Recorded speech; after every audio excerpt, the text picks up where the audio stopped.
इस वीडियो में हम सीखेंगे कि क्लाइंट सर्वर नेटवर्क किसे कहते हैं। क्लाइंट सर्वर नेटवर्क एक ऐसा नेटवर्क होता है जिसके अंदर हमारे पास दो इम्पॉर्टेंट कंप्यूटर्स होते हैं, एक जिसको हम क्लाइंट कहते हैं और एक जिसको हम सर्वर कहते हैं। इन दोनों के मिलने से एक नेटवर्क बनता है जिसको क्लाइंट सर्वर नेटवर्क कहा जाता है। तो क्लाइंट सर्वर नेटवर्क को समझने के लिए पहले हमें समझना पड़ेगा कि क्लाइंट किसे कहते हैं और फिर हम समझेंगे कि सर्वर किसे कहा जाता है। तो सबसे पहले समझते हैं कि क्लाइंट क्या होता है। क्लाइंट दरअसल हमारे पास कोई भी कंप्यूटिंग डिवाइस हो सकती है। वो हमारा कोई कंप्यूटर हो सकता है, कोई मोबाइल फ़ोन हो सकता है या कोई और हार्डवेयर इक्विपमेंट हो सकता है जिसको क्या चाहिए होता है, जिसको सर्विसेज चाहिए होती हैं, जिसकी कोई रिक्वेस्ट होती है, जिसकी कोई नीड होती है, जिसको पूरा करना होता है। जैसे अगर आप मोबाइल पे कॉल मिला रहे हैं तो आपकी नीड क्या है कि आपने मोबाइल से कॉल मिलानी है, या अगर आप इंटरनेट का इस्तेमाल कर रहे हैं तो ये आपकी नीड है जो कि आप अपनी उस डिवाइस से इस्तेमाल कर रहे हैं। तो इसका जो क्लाइंट कंप्यूटर का जो काम होता है, ये क्या करता है, ये रिक्वेस्ट करता है जो भी इसको सर्विस चाहिए होती है। अब जैसे कि आप इस पिक्चर के अंदर देख सकते हैं, इसके अंदर मुख्तलिफ क्लाइंट्स दिखाए गए हैं, client 1, client 2, client 3, client 4, client 5। ये तमाम क्लाइंट जो है कनेक्टेड हैं एक सेंट्रल कंप्यूटर से जिसको हम सर्वर कहते हैं। अब सर्वर क्या होता है? सर्वर हमारे पास दरअसल एक स्पेशल कंप्यूटर होता है जिसका काम क्या होता है? जिसका काम होता है सर्व करना। और ये सर्व किसको करता है? क्लाइंट की रिक्वेस्ट को। यानी क्लाइंट इससे जो भी मदद मांगता है या क्लाइंट की जो भी रिक्वेस्ट होती है वो ये सर्वर पूरी करता है। इस तरह का जो नेटवर्क होता है, जैसा कि आपको इस पिक्चर में नजर आ रहा है, इस तरह के नेटवर्क को क्लाइंट सर्वर नेटवर्क कहा जाता है। अब हमने ये समझ लिया है कि क्लाइंट सर्वर नेटवर्क क्या होता है। अब हम इसकी कुछ एग्जांपल्स देखते हैं, उससे हमें बात समझ में आ जाएगी। अब इसकी सबसे अच्छी एग्जांपल तो ये है कि जैसे कि आप घर में इंटरनेट का इस्तेमाल कर रहे हैं तो आप खुद जो है, आपका जो कंप्यूटर है वो दरअसल हमारे पास क्या है, वो एक क्लाइंट है।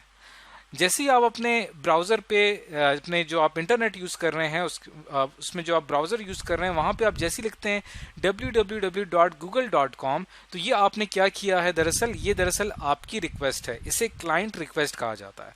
क्लाइंट रिक्वेस्ट ये भेजी जाती है और ये रिसीव होती है एक नेटवर्क के थ्रू वेब सर्वर को।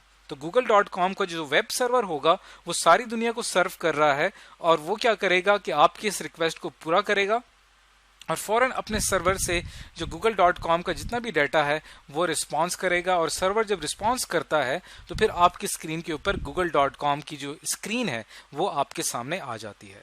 इसके अलावा आप अपने कंप्यूटर पे कोई भी वेबसाइट सर्च कर रहे हैं तो दरअसल आप क्लाइंट हैं और आप की जो वो सर्विस है वो पूरी की जा रही है एक सर्वर के जरिए। तो ये क्या है, एक क्लाइंट सर्वर नेटवर्क की एक एग्जाम्पल है। इसके अलावा हमारे पास और काफ़ी एग्जाम्पल्स हैं। अभी एक और एग्जांपल हमारे सामने है जिसके अंदर एक लोकल एरिया नेटवर्क पे सर्वर और क्लाइंट को दिखाया गया है। अब यहाँ पे आपको जो डिफरेंट कंप्यूटर्स नज़र आ रहे हैं, इसको हम कंप्यूटर 1 का नाम दे देते हैं, 2, 3, 4, 5। ये दरअसल क्या है, ये तमाम क्लाइंट्स हैं और एक क्लाइंट्स जो हैं तमाम कनेक्टेड हैं इस मेन सर्वर के साथ। तो जब भी किसी क्लाइंट को जो भी चीज़ चाहिए होगी, जो भी रिसोर्स उसको चाहिए होगा, वो इस सर्वर को रिक्वेस्ट भेजेगा। जब इस सर्वर को रिक्वेस्ट रिसीव होती है तो फिर ये सर्वर क्या करता है, इस पूरे नेटवर्क में जितने भी कनेक्टेड डिवाइसेस हैं उसके मुताबिक उस कंप्यूटर की या उस क्लाइंट की रिक्वेस्ट को पूरा करता है। अब इसकी एग्जांपल हम समझते हैं। मिसाल के तौर पे यहाँ पे कंप्यूटर क्लाइंट 1 ने इस प्रिंटर का इस्तेमाल करना है। तो क्लाइंट 1 जो है वो डायरेक्ट प्रिंटर से कनेक्टेड नहीं है, बल्कि क्लाइंट 1 जो है वो इस सर्वर से कनेक्टेड है और ये सर्वर जो है इस प्रिंटर के साथ कनेक्टेड है। तो ये रिक्वेस्ट सेंड करेगा सर्वर को और सर्वर जो है इसकी रिक्वेस्ट एक्सेप्ट करने के बाद ये रिक्वेस्ट भेज देगा प्रिंटर को। प्रिंटर से जो है वो प्रिंट निकल आएगा और इस तरह से क्लाइंट 1 की जो रिक्वेस्ट थी वो सर्वर ने पूरी कर दी। तो एक तो क्लाइंट और सर्वर का डायरेक्ट रिलेशनशिप होता है। इसके अलावा अगर क्लाइंट 1 क्लाइंट 2 के साथ डाटा शेयर करना चाहता है, यानी क्लाइंट 1 अपना डाटा, अपनी जितनी भी इंफॉर्मेशन है वो क्लाइंट 2 के साथ शेयर करना चाहता है, कोई इमेज, कोई वॉइस या कोई वीडियो, तो वो डायरेक्ट क्लाइंट 2 के साथ कनेक्ट नहीं होगा, बल्कि क्लाइंट 1 जो है वो सर्वर के साथ कनेक्ट होगा और सर्वर जो है इसकी रिक्वेस्ट को क्लाइंट 2 के जरिए पूरी करेगा। तो इस तरह से हमारा जो ओवरऑल सिस्टम की स्पीड है वो काफ़ी ज़्यादा बढ़ जाती है। तो इस तरह से लोकल एरिया नेटवर्क में भी हम क्लाइंट सर्वर नेटवर्क को इम्प्लीमेंट कर सकते हैं। तो यहाँ से हमें बात समझ में आ गई कि एक सर्वर जो है वो किस तरह से पूरे नेटवर्क के रिसोर्सेज को बराबर शेयर करने में हमारी मदद करता है। अब इसके कुछ एडवांटेजेस देख लेते हैं और कुछ डिसएडवांटेजेस देख लेते हैं। इसका एडवांटेज जो है, सबसे अच्छा एडवांटेज इसका ये है कि इसके अंदर आपके जितना भी डाटा होता है नेटवर्क का वो सेंट्रलाइज्ड होता है। सेंट्रलाइज्ड का क्या मतलब है कि तमाम का तमाम डाटा इस एक सर्वर के अंदर मौजूद होता है, जिससे ये होगा कि हमें बार बार डिफरेंट कंप्यूटर्स का अगर हमने डाटा हासिल करना है तो हमें इधर दूसरे क्लाइंट्स की तरफ जाने की ज़रूरत नहीं है, बल्कि हम डायरेक्ट सर्वर को एक्सेस करेंगे और वहाँ से डाटा हासिल कर सकेंगे।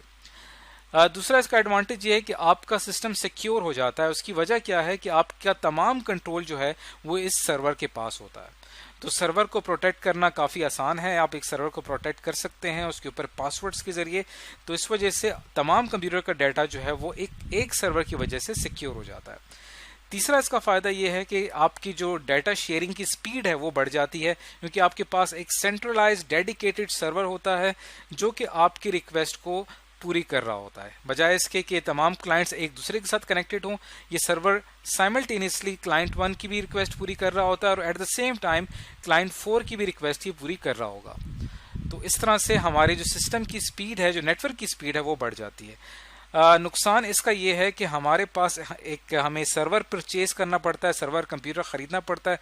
इसकी कॉस्ट काफ़ी ज़्यादा होती है और हमें इस पूरे नेटवर्क को मैनेज करने के लिए एक नेटवर्क एडमिनिस्ट्रेटर चाहिए होता है, जो कि भी हमारी इस नेटवर्क की जो कॉस्ट है उसको बढ़ा देता है। तो इस वीडियो में आज हमने सीखा कि क्लाइंट सर्वर नेटवर्क किसे कहते हैं, इसके हमने एडवांटेजेस और डिसएडवांटेजेस देखे और इसको हमने मुख्तलिफ एग्जाम्पल से समझने की कोशिश की।